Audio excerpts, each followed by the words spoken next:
안녕하세요. 하이리예요. 만나서 반가워요.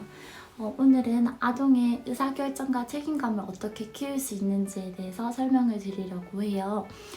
아동이 스스로 의사를 결정하고 책임감을 촉진하게 하는 것은 굉장히 중요합니다. 무엇 때문에 그럴까요? 왜냐하면 자신이 선택한 것은 스스로 책임지려고 하기 때문이에요. 또한 나의 선택들은 유능감을 가질 수 있게 도와줍니다. 이런 것들을 놀이를 하면서 경험해보게 하면서 성인기가 되어서도 스스로 결정해볼 수 있도록 하기 위한 기반을 마련해주는 것이 굉장히 중요합니다. 그렇기 때문에 아동은 어린 나이 때부터 자신을 위해서 어떻게 의사결정권을 행사하는지 또는 책임감을 발달시키는지를 배움으로 성인기가 되어서 결정권을 할 수 있게 도와줍니다. 예를 들어 아동이 부모랑 이렇게 놀이를 하면서 아동이 엄마한테 엄마 나 뭐 할까요? 뭐 해야 하죠? 이렇게 묻는 경우가 아이들이 되게 많습니다. 그때 어머님께서 대체로 너 이거 해! 너 이거 가지고 놀아! 이렇게 말하는 경우가 굉장히 많습니다. 하지만 이렇게 하기보다는 어떻게 해주면 좋은지에 대해서 설명을 드릴게요. 어머님께서 어떻게 말해주시면 좋은가 하면 여기서는 네가 무슨 놀이를 할지 결정할 수 있어. 엄마가 기다릴게. 이렇게 말해주시는 것이 굉장히 좋습니다. 제가 다시 한번 말씀드릴게요. 여기서 이 방에서는 네가 무슨 놀이를 할지 직접 결정할 수 있어. 엄마가 기다릴게. 이렇게 말을 해주시는 것이 좋아요. 그러나 이렇게 불안감이 조금 높은 아동 같은 경우에는 엄마가 이렇게 무작정 아동을 기다리게 하는 것이 아동들의 불안감을 자극할 수 있어요. 그럴 때는 한 5에서 10분 정도 어머님께서 기다려주시고 난 후에 엄마가 또 이렇게 바로 결정해 주는 것이 아니라 엄마가 이렇게 놀잇감을 이거 몇 가지를 골라주세요. 그렇게 골라준 후에 이 중에서 너가 한번 골라볼래? 라고 이야기해서 아동이 선택할 수 있는 범위를 만들어주는 것이 좋아요. 그래서 아동의 불안감을 자극하지 않는 상황에서 아동이 스스로 결정하게끔 도와주는 것이 굉장히 필요합니다.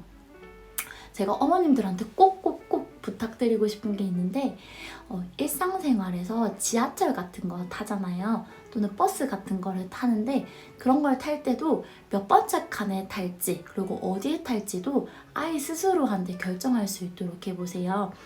옷을 무엇을 입을지 그리고 그런 사소한 것들도 아이들이 스스로 결정할 수 있도록 도와주세요.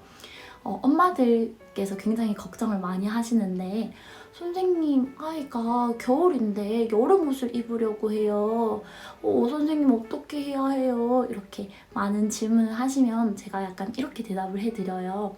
어머님 그게 너무 아이가 겨울인데 여름 옷 입으려고 하는 걸 너무 견디는 게 힘드시면 어머님이 아이가 골라도 되는 옷을 한 3벌에서 4벌 정도 아이한테 주시고 그 중에서 아이가 선택할 수 있는 연습부터 한번 해보세요. 이렇게 말씀을 드려요. 이처럼 아동이 일상생활에서 무엇을 선택하고 결정하는 역할들은 본인들이 성인이 되어서 다양한 선택과 다양한 결정들을 해야 하는 상황 속에서 결정을 아이들이 잘할 수 있도록 도와줘요.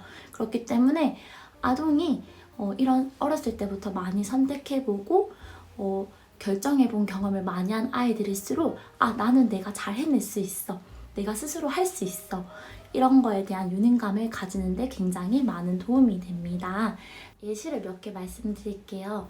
예를 들어 그림을 그리는 상황이라고 해봐요. 그럴 때 아동이 엄마한테 나는 아빠 그릴 거야 엄마 이렇게 말을 한다고 해요. 그러면 어머님께서는 뭐라고 대답을 해주시면 좋을까요? 대부분의 어머님께서는 그래 그려 이렇게 막 대답을 해주시는 경우가 굉장히 많아요. 그렇게 대답하는 것보다는 이상적인 답변을 제가 말씀을 드리면 네가 원하는 거는 마음껏 그릴 수 있어. 네가 원하는 것을 여기서 그려보자. 이렇게 얘기해주는 게 좋아요. 네가 원하는 거는 그릴 수 있어. 이렇게 말씀해주시는 게 좋고요. 예를 들어 우리 일반적으로 밧줄 같은 거 매잖아요. 리본 같은 걸 매기도 하고 밧줄로 매듭 짓는 상황에 대해서 설명을 드릴게요. 아동이 밧줄로 이렇게 매듭을 막 이렇게 지으려고 해요. 그때 엄마한테 이렇게 도움을 요청했어요. 어머니께서는 어떻게 해주시면 좋을까요? 이럴 경우에는 아이들의 수준에 맞춰서 대답을 해주시는 게 좋아요. 제가 수준에 맞춰 달라는 거는 첫 번째는 밧줄을 쉽게 연결할 수 있는 아동의 경우, 두 번째는 아이가 밧줄을 매듭 지으려고 애쓰는 경우, 세 번째는 아이가 밧줄 매듭 짓는 것이 어려울 경우, 이렇게 수준을 세 가지로 나눠서 생각해 보시면 좋은데, 만약에 아이들이 밧줄 같은 거를 좀 쉽게 연결할 수 있는 아동의 경우에는요, 조금 연령대가 높아서 그 밧줄을 쉽게 연결할 수 있는 아동의 경우에는 어머니께서 이렇게 말씀해 주시는 게 좋아요. 네가 매듭을 스스로 지을 수 있어. 한번 해보자. 너가 노력 한번 해보자. 너는 충분히 매듭을 지을 수 있어. 스스로 지을 수 있어. 이렇게 말해주시는 게 좋고요. 두 번째, 아이가 밧줄을 이렇게 쉽게 연결할 수 있는 경우가 아니라 밧줄을 이렇게 막 약간 애쓰는 경우예요. 막 이렇게 애쓰면 어머님께서는 네가 주라고 끼우려고 노력하고 있구나. 이렇게 아이가 혼자 할 수 있도록 격려해 주시는 것이 필요해요.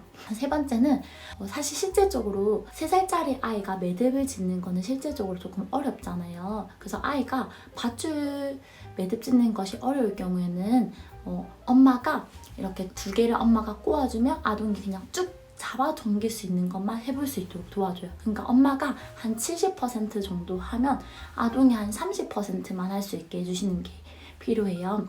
아동이 할 수 있는 만큼만 엄마가 만들어주는 것이 필요해요.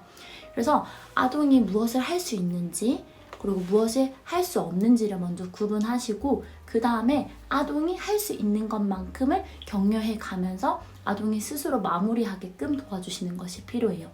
그래서 아이들의 수준에 맞게 이렇게 도와주시는 것이 필요하다. 아이가 충분히 그걸 해낼 수 있다면 네가 매듭을 스스로 지을 수 있어. 아이가 약간 조금 어려워하지만 그래도 조금 될 것 같으면 격려를 옆에서 든든하게 다 도와주는 게 아니라 격려를 하면서 네가 주라고 끼우려고 노력하고 있구나. 혼자 할 수 있도록 격려해주는 거.